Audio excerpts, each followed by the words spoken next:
Hi. Okay, so today we're going to read from page 28. Oh, I have to flip my paper. That's the wrong way. Page 28 to 51. So this one is a longer section, okay? So are you ready? 51. All right, here's our picture. Okay. Pa made camp as usual. First, he unhitched and unharnessed Pet and Patty, and he put them on their picket lines. Picket lines were long ropes fastened to iron pegs driven into the ground. The pegs were called picket pens. When horses were on picket lines, they could eat all the grass that the long ropes would let them reach. But when Pet and Patty were put on them, the first thing they did was to lie down and roll back and forth and over. They rolled till the feeling of the harness was all gone from their backs. While Pet and Patty were rolling, Pa pulled all the grass from a large round space of ground.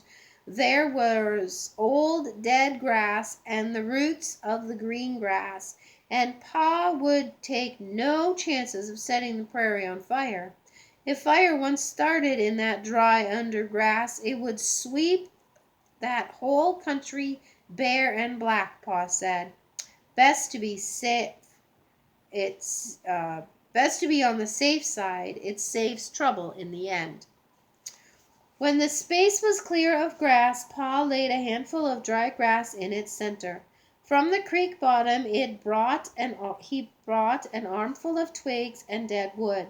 He laid small twigs and larger twigs and then the wood on a handful of dry grass, and he lit the grass.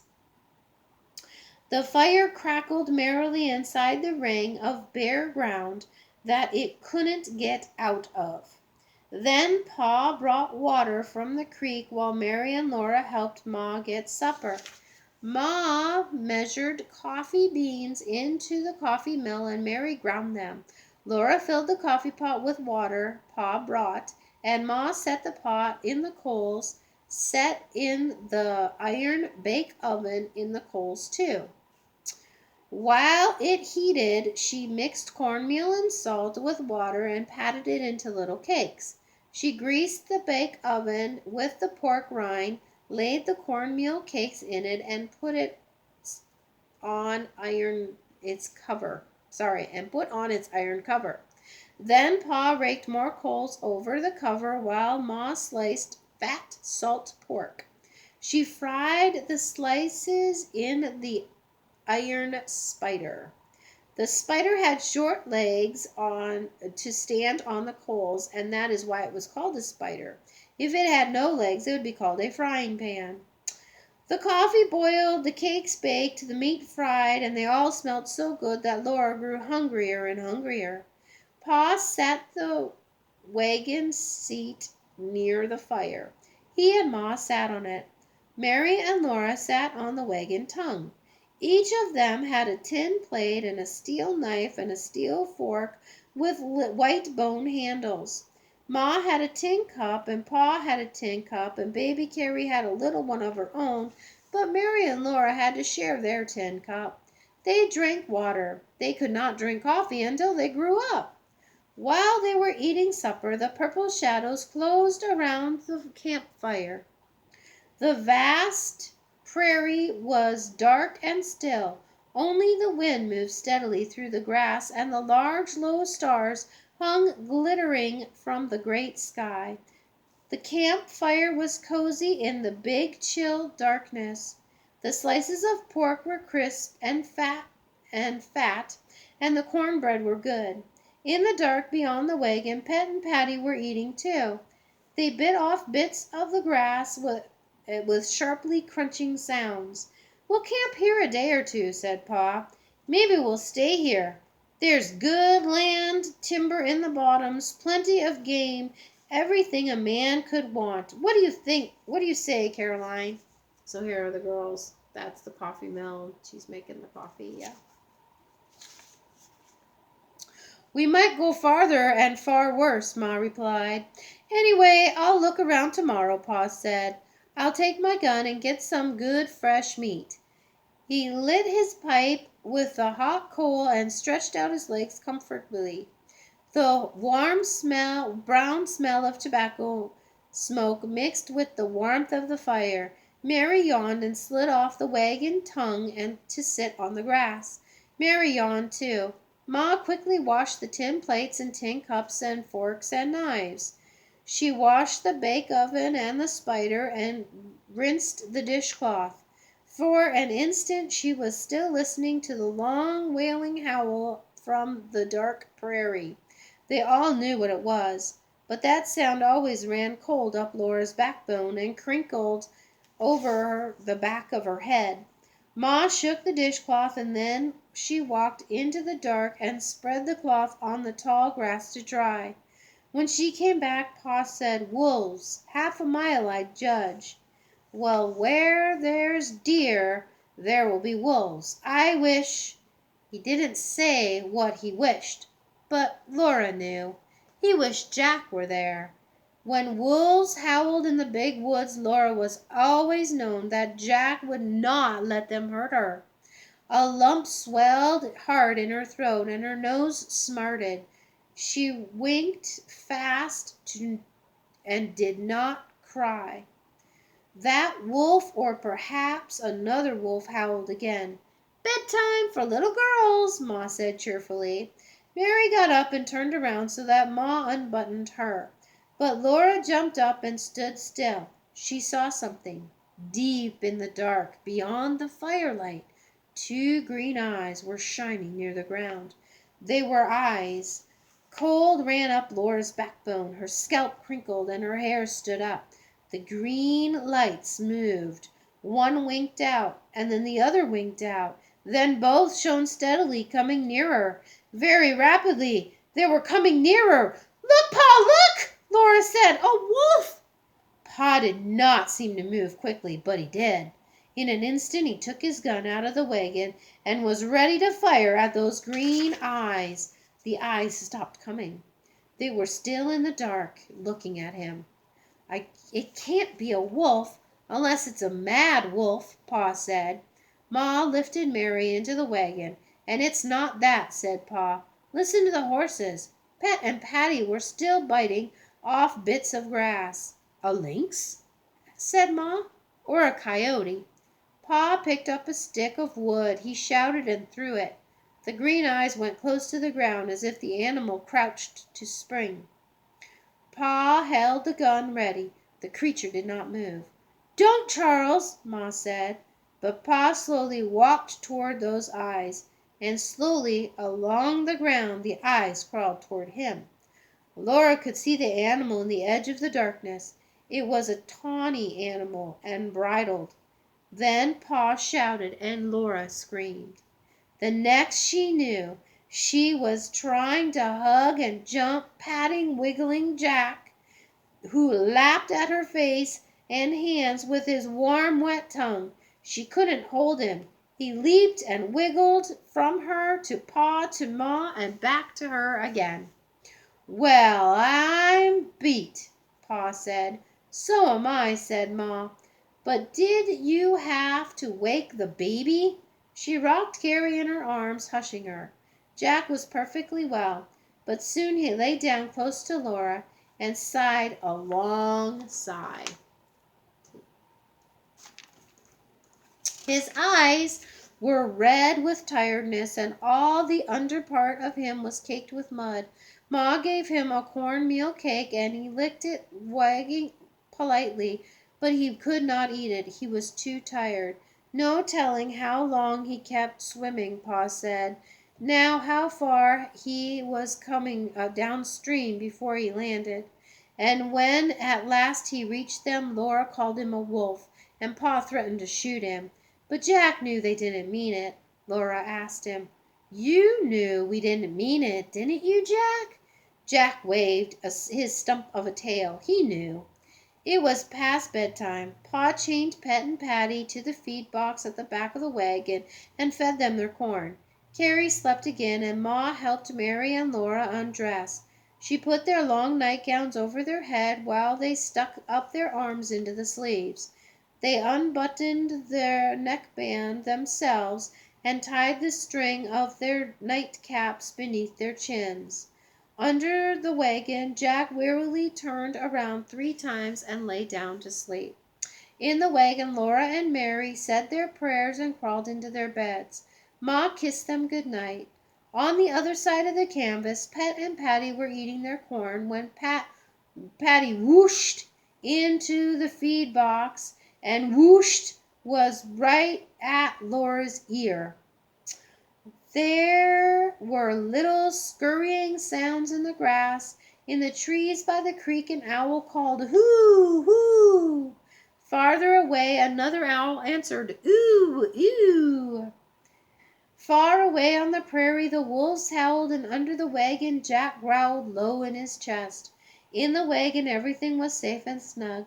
Thickly in front of the open wagon top hung the large glittering stars. Pa could reach them, Laura thought. She wished he would pick the largest one from it, put a thread in it, and hang it around her neck. She was wide awake.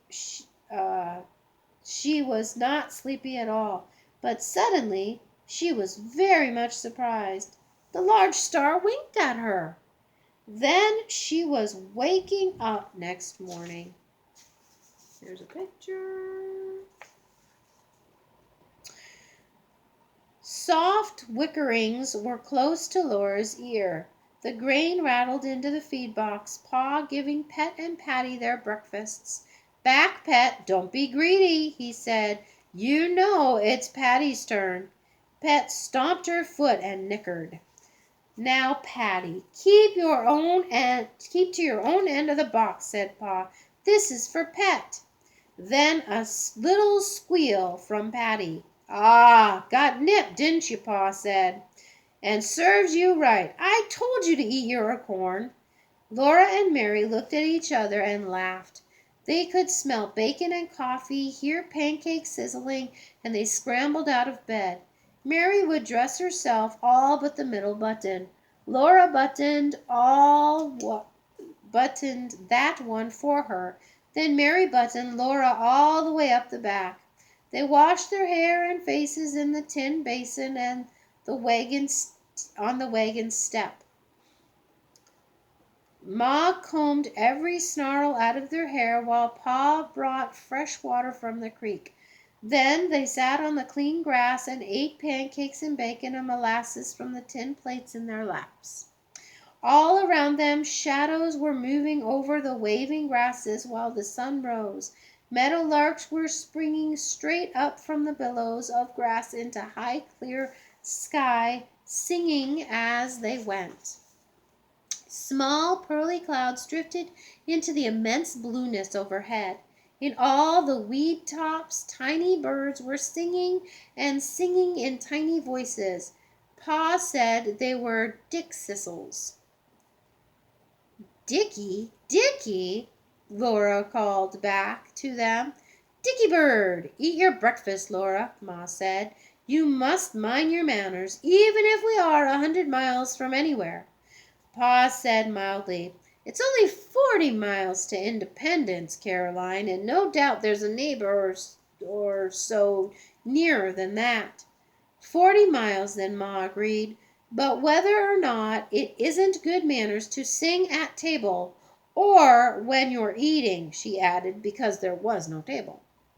There was only an enormous empty prairie, the grasses blowing in waves of lights and shadows across it, and the great blue sky above it, the birds flying up from it and the singing with joy because the sun was risen. And on the whole enormous prairie there was no sign that any other human being had ever been there. In all that space of land and sky stood the lovely small covered wagon, and close to it sat Pa and Ma and Laura and Mary and baby Carrie eating their breakfast.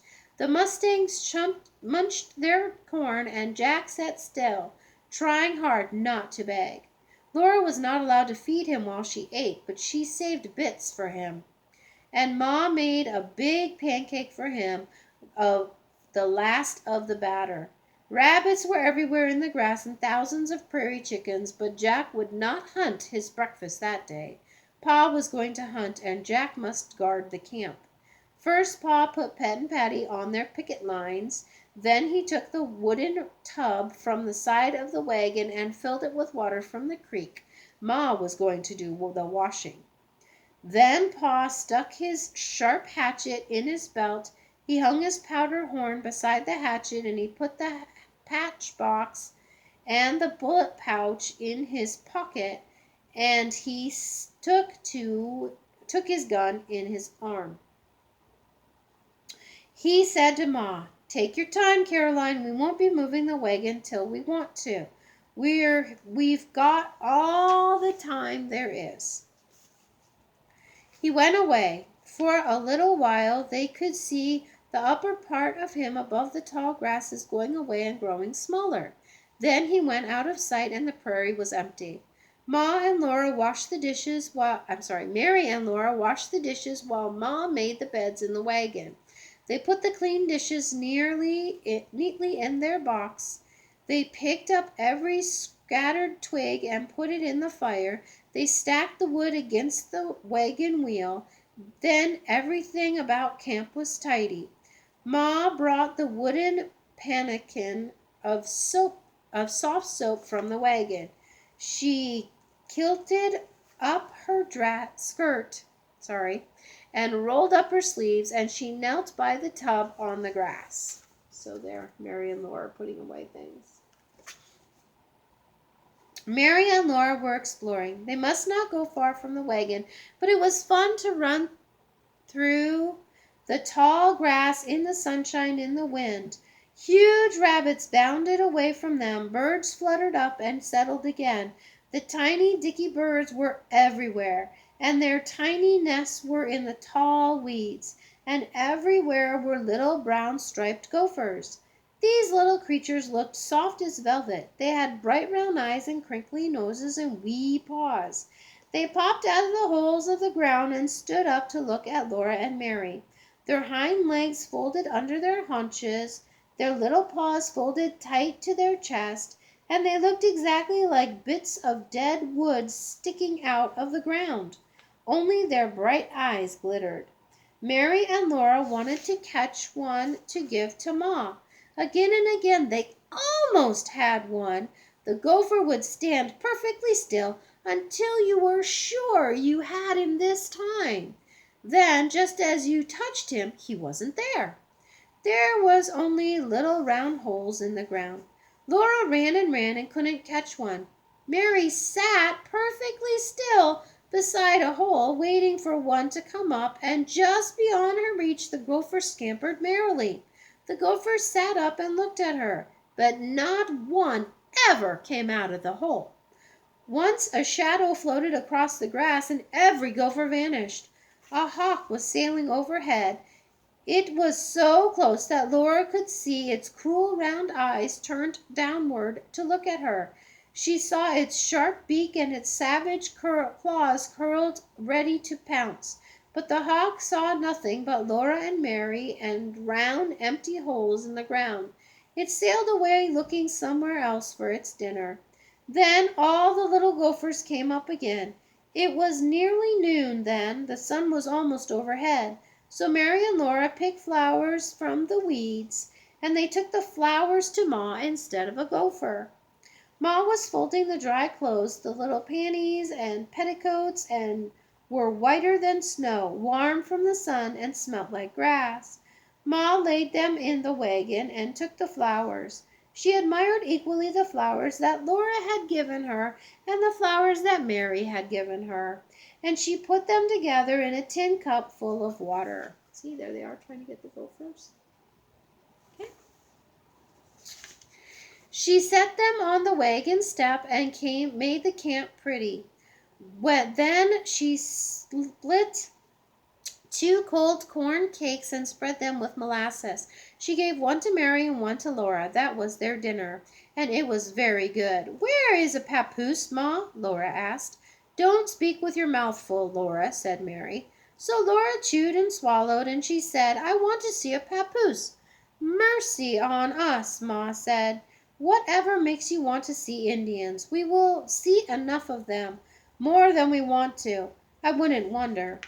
They won't hurt us, would they? Mary asked. Mary was always good and never spoke with her mouth full. No, Ma said. Don't get such an idea into your head. Why don't you like Indians, Ma? Laura asked, and she caught a drip of molasses on her tongue. I just don't like them. I don't like their and don't lick your fingers, Laura, said Ma. This is Indian country, isn't it? Laura said. What did we come to their country for if you don't like them? Ma said she didn't know whether this was Indian country or not. She didn't know where the Kansas line was. But whether or no, the Indians would not be here long. Pa had word from a man in Washington that the Indian Territory would be open to settlers soon. It might already be open to settlement. They could not know because Washington was so far away.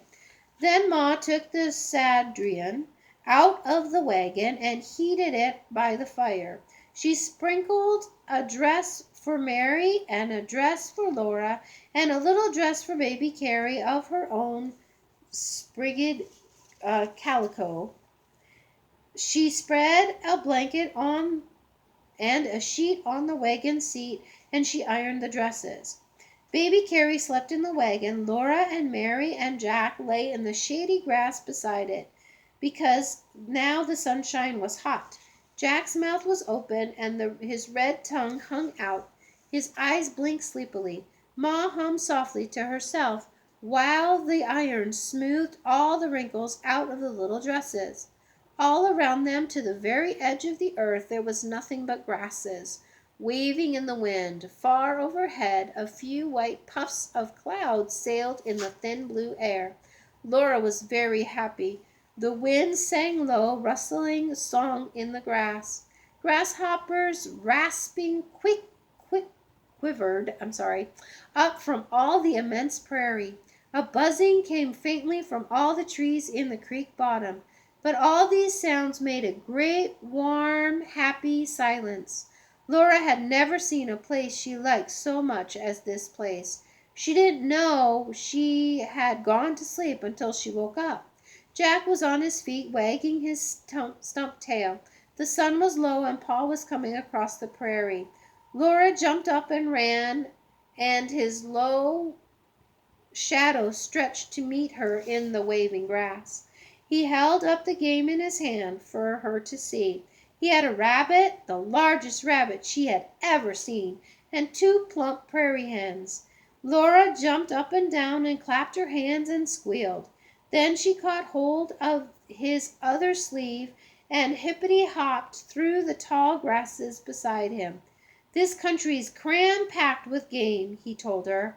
I saw 50 deer if I saw one, and antelopes, squirrels, rabbits, birds of all kinds. See, there's Ma ironing. The creek's full of fish, he said to Ma. I tell you, Caroline, there's everything we want here. We can live like kings. That was a wonderful supper. They sat by the fireplace and ate the tender, savory, flavored meat till they could eat no more. When at last Laura set down her plate and sighed with contentment, she didn't want anything more in the world. The last color was fading from the enormous sky, and all the level land was shadowy. The warmth of the fire was pleasant because the night wind was cool. Phoebe birds called sadly from the woods down by the creek. For a little while the mockingbirds sang. Then the stars came out and the birds were still. Softly Pa's fiddle sang in the starlight. Sometimes he sang a little, and sometimes the fiddle sang alone. Sweet and thin and far away, the fiddle went on singing. None knew thee but to love thee, thou dear one of my heart. The large bright stars hung down from the sky. Lower and lower they came, quivering with music. Laura gasped, and Mom said quietly, "What is it, Laura?" She asked, and Laura whispered, "The stars were singing." "You've been asleep," Ma said. "It is only the fiddle, and it's time little girls were in bed." She undressed Laura in the firelight and put her nightgown on and tied her nightcap and tucked her into bed. But the fiddle was still singing in the starlight.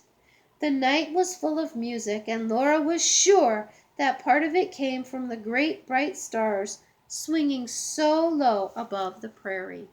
And that is all for today. Bye.